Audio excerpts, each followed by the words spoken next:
Mr. President, distinguished colleagues, today we have gathered for a special meeting, a commemorative meeting of the General Assembly to mark the memory of all the victims of the Second World War. On the 9th of May, in an area of Berlin, Karlhorst, the final act on the unconditional capitulation was signed.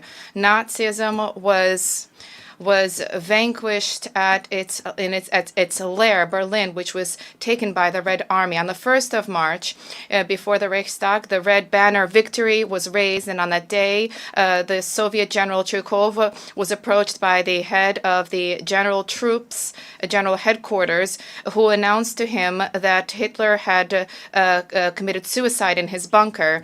The most horrific page in history was a tragic page, a chapter of history was turned, and the world was refrained from a step away from the abyss of the theory of racial superiority, where the value of human life was determined through measuring of skulls. And what is important to recall that this horrific theory was not the fruit of Hitler's fantasies. This was born with European intellectuals. Suffice it to recall the theory of superiority, the essay on inequality of human races from the French writer Arthur de Gobineau. Colonialist racism, which was embraced by Europeans, was supplemented by Nazis with their radical anti-Semitism and anti-Slavism. And we can only imagine a world where such European so-called values prevailed. And this is precisely what happened. Nazism and fascism emerged, and they became popular.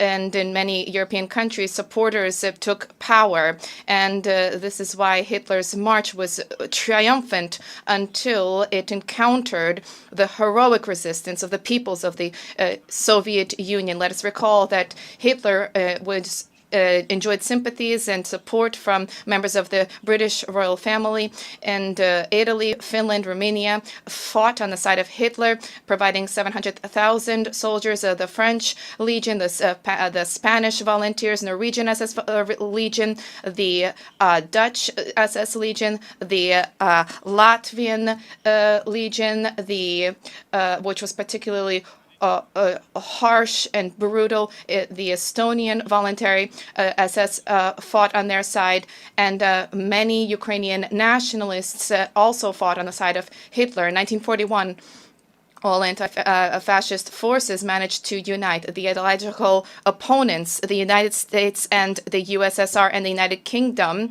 of Great Britain, managed to, who had armed conflict in their past, demonstrated wisdom, and they stood shoulder to shoulder, and they set aside ideological considerations and did not attempt to equate fascism and communism. It was clear where there was good, where there was evil, and the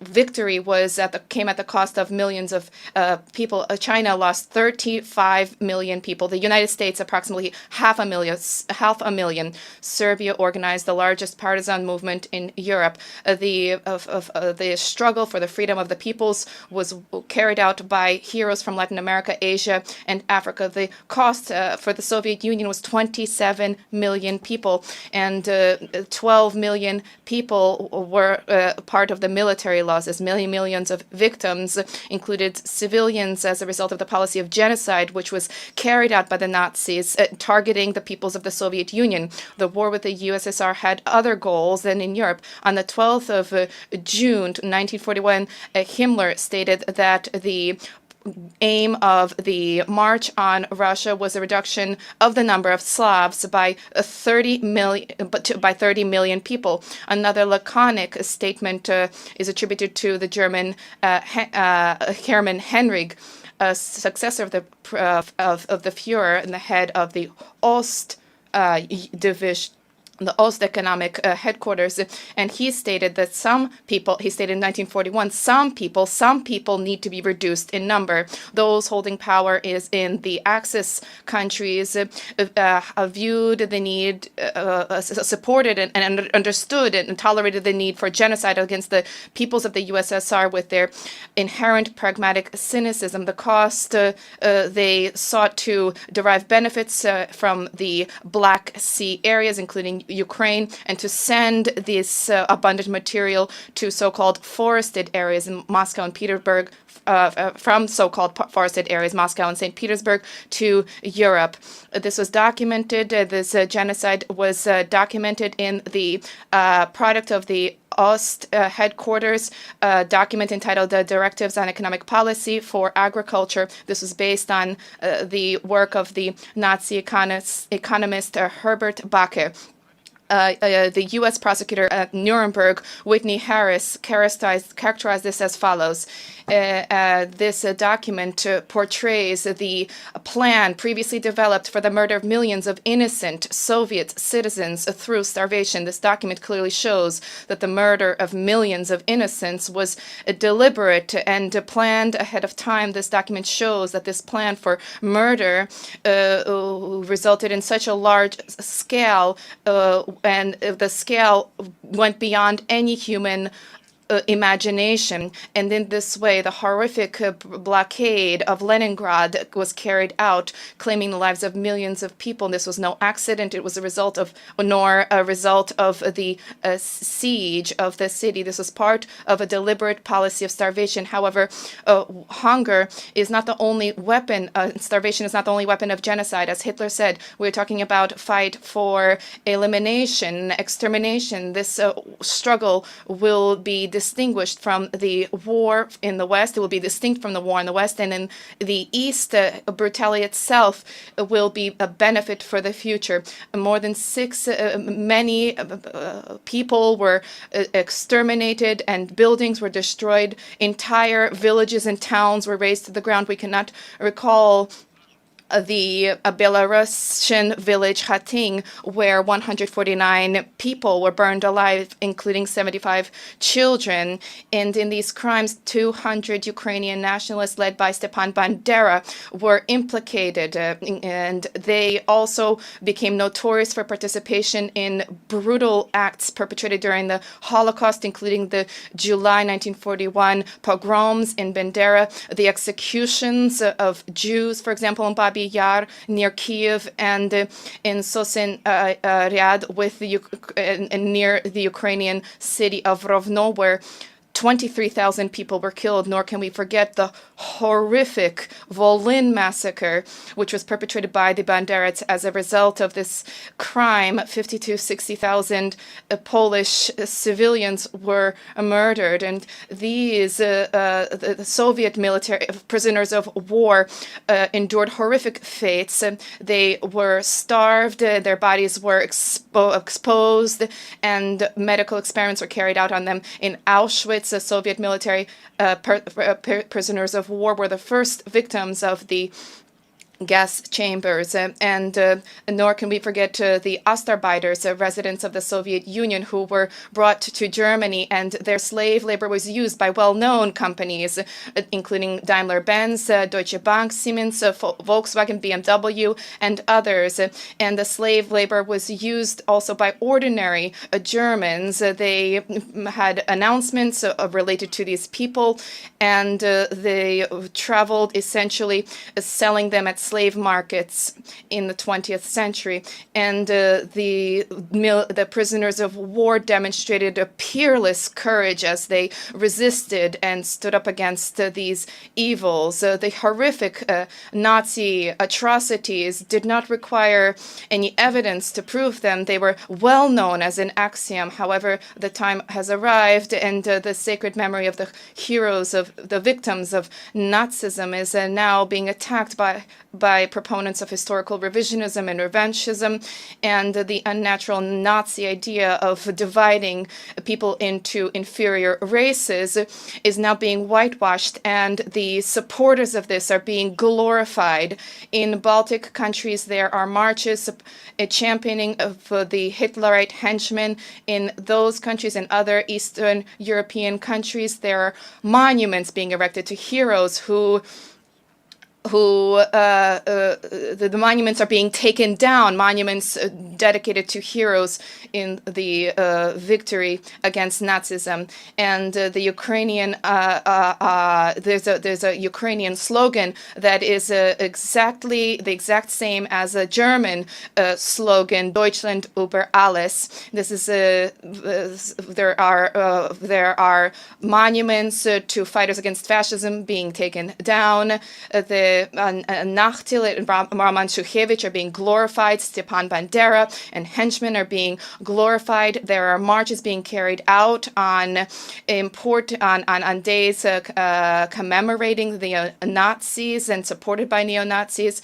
In Kiev, for example, a Soviet prospect, General Vatutin, a hero of the Second World War, this monument was taken down and is now being replaced by one supporting Stepan Bandera and Roman Shukhevich.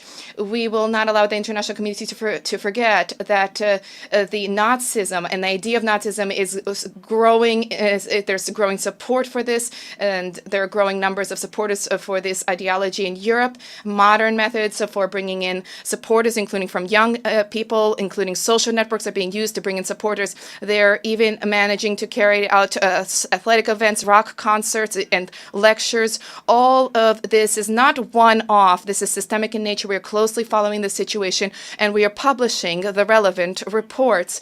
There are attempts to demonstrate to us that supporting and glorifying Hitler, his supporters and ideology, is the exercise of the right to freedom of expression, freedom of belief. And yet last year and this year in Berlin on the 8th and 9th of May, near Soviet war memorials, demonstrations have been prohibited, not just with Georgian ribbons and military songs, but even ordens and medals and even uniforms for the victors are prohibited, including in photographs. Moreover, senior EU officials are brandishing threats of sanctions, and they're calling for people to visit Kiev instead. And so the question is, who will be supported and glorified and memorialized in Kiev? The millions of Ukrainians who heroically fought with the Red Army and who lost their lives in the fight to Nazism, or the Nazi henchmen of Bandera and Shukhevich. There is a need for clarity in this question because the victims and executioners cannot be placed on equal footing. I do apologize, says the speaker. It is noteworthy that honoring a commemoration of Victory Day, something which is not being done or rejected by those states who for a number of years have laid down obstacles to the General Assembly's adoption of a resolution on combating glorification of Nazism. Is it possible to even consider voting against this initiative at the United Nations, an international organization who, with its very name, which was founded by states members of the anti-Hitler coalition? We need to remember that victory not just freed people from horrors and suffering and brought victory, but also brought about a new world order under the central role of the United Nations based on the principles of cooperation, sovereign equality of all states, and non-discrimination. I will not be surprised if there will be attempts today to try to tell us or describe to us alternative history to the Second World War, where Soviet soldiers were irrelevant and there were communists. But on 9 May 43 minutes, Hitlerite Germany definitively capitulated. We won the victory over Nazism, which you will not be able to cancel. Russia's commitment to preservation of the historic truth remains steadfast, contrary to attempts to undertaken by our foes. We will not, and we do not politicize the victory. We view this as a shared victory, and we pay tribute to the memory of all peoples of the former USSR who contributed to this weighty contribution. This included all peoples of the Soviet Union. All peoples of the Soviet Union contributed to the victory, including Russians, Ukrainians, Belarusians, Georgians, Armenians, Azeris, Moldovans, those Baltic Kazakhs, residents of Kyrgyzstan, Uzbeks, Tajiks, Turkmen, Jews, and dozens of other nationalities within our vast country this year, together with our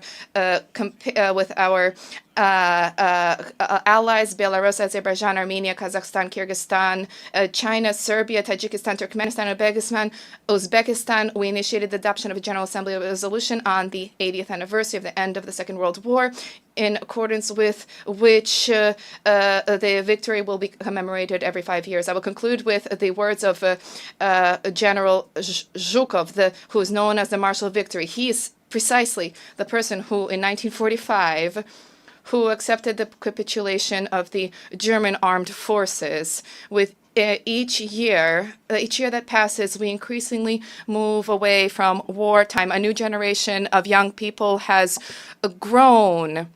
For them, war is our memory of them, and we who participated in these historic events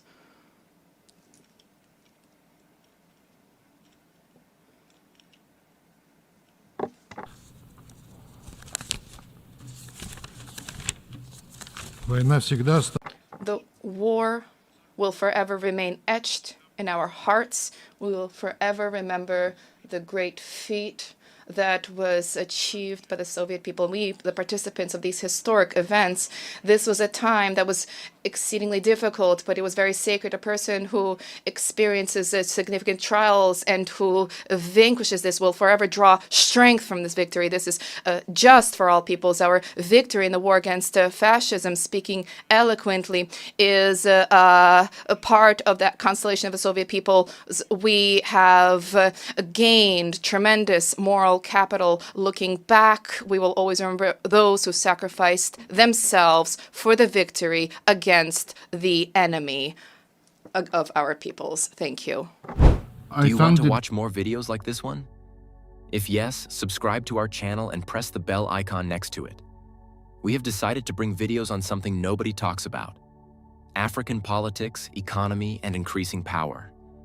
Thanks for watching, and until the next video, stay tuned. Tell us what you think in the comment section. Like and share the video, and subscribe so that you don't miss any of our African videos. It's the best way to support us.